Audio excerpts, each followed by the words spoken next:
Morning, you guys. I am getting in on cleaning out the garden. Kind of in the tomato, like the hot spot of the yard. I just got the itch and had to do it. Mason's helping me.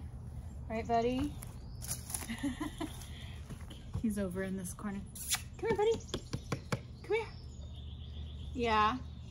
He's testing all of the grass for me. It's not too bad in here. I want to get all this grass up. Oh, I've been thinking a lot this morning about family dynamics. And some things that you guys might not know about.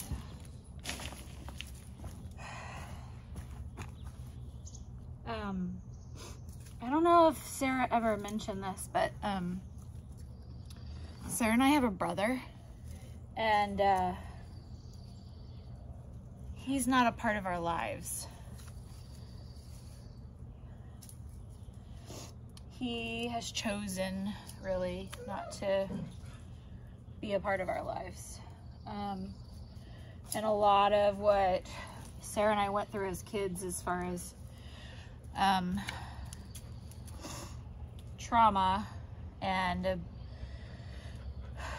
verbal abuse and manipulation, was because of him.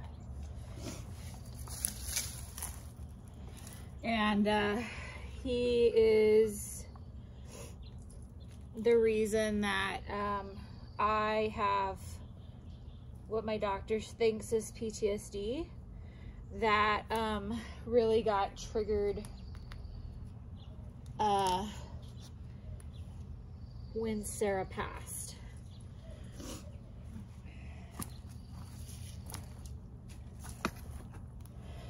Anybody have any ideas how to get rid of this common mallow? I know it has a lot of like medicinal properties and it's great. It's actually good for sore throats because it's like when you like make a tea out of it, it gives like a coating to the back of your throat. But it is impossible to dig out. I'm realizing you can't see me. And its seeds just go everywhere. Okay, let's see. Okay, yeah, so I'm trying to say all of this in like almost like a graceful way, but there's not really a graceful way to say it. And it's something that I feel like if I talk about, I might feel better about. It's not a secret, but I always have to strive to be respectful, even if it's to someone who doesn't deserve my respect. I'm trying to get over that. Yeah, so Sarah was always we really relied on each other to handle that situation. And whenever bad choices were made or things got intense or scary, we were there for each other. And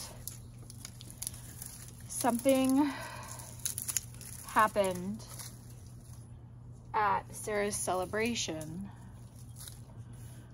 with my brother that, because she was not there, I didn't have my normal support system when bad things happen, and that really triggered my panic attacks.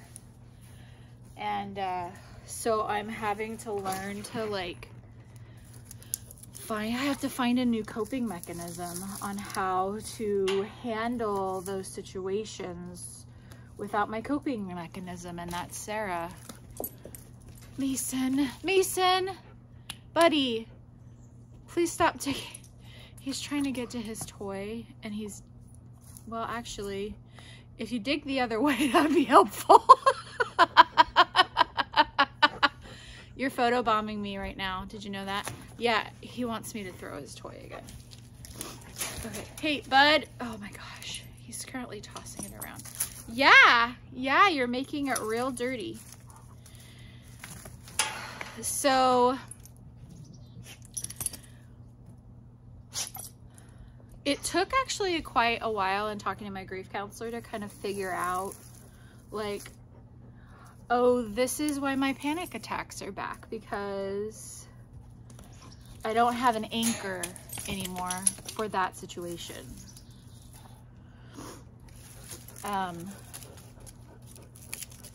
And I don't know.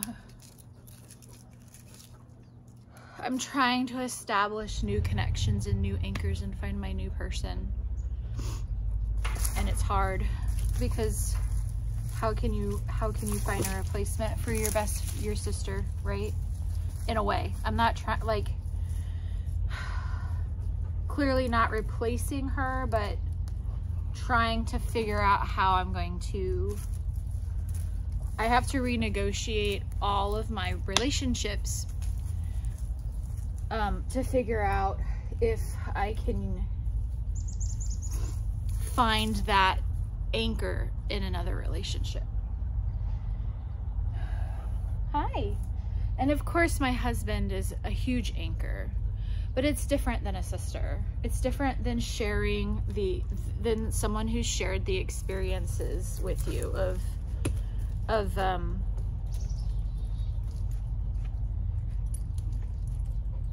you know, and having to watch him try to, you know, watch my parents try to control him and us hiding, or him going crazy with anger and or high on whatever he's using. Drugs are bad. If I get anything out of it, that's definitely one of the things, right? Oh my gosh, now that I'm opening up about this, I'm realizing how much I need to talk about it. That I don't talk about it, and I need to talk about it. Because there's so many of you out there that are probably experiencing the same thing, and it feels like it's supposed to be this hush-hush thing once again. Don't talk about it. But really, I think I need to. Yeah, so shared experiences.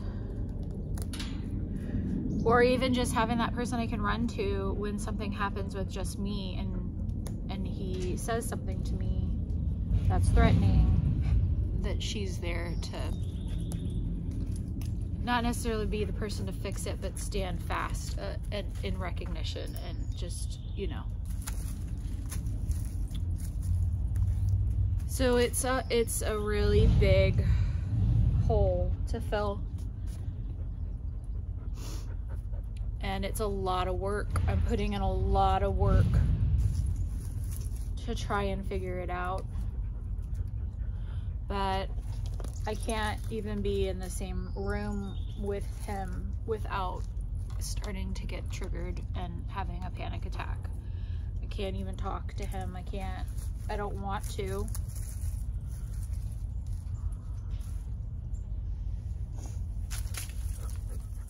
Oh, heavy stuff, heavy stuff.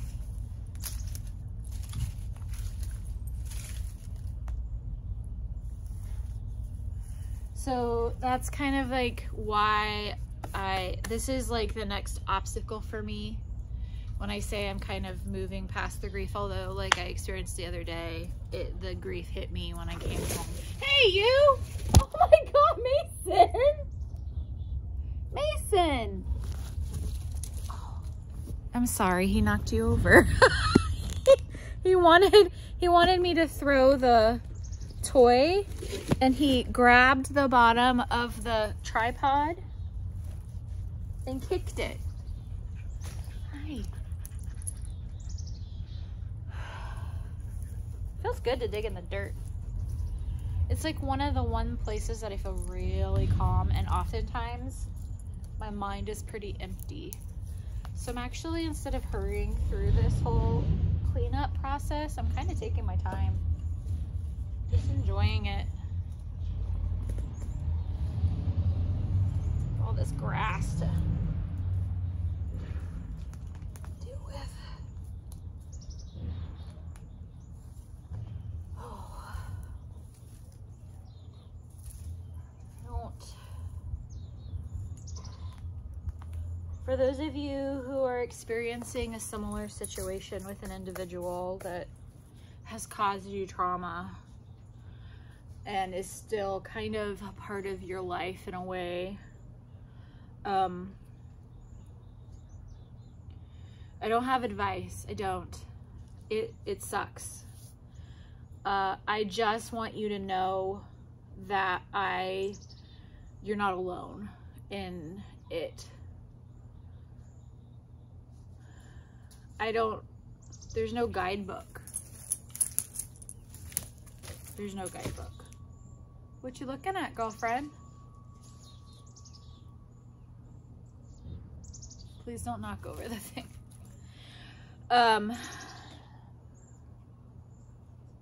It helps to talk about it with someone you trust. I guess that's the one thing that I would say. Don't close yourself off. Try to find a person or a group of people. And it's taken a long time, and the loss of Sarah, to realize that I need extra help. And so after this grief, I'm done with my grief counselor. With the help of my doctor, I'm gonna try and contact someone to help with whatever is going on in my head for this situation that is probably not gonna go away, and I have to figure out how to. I know it's not gonna go away. It's been my entire life and it's never changed. So it is here to stay, and so it's up to me to figure out how to live with it, and figure out how not to be scared all the time of it, which is a real big bummer because it doesn't feel like that should be my job, right? Mason.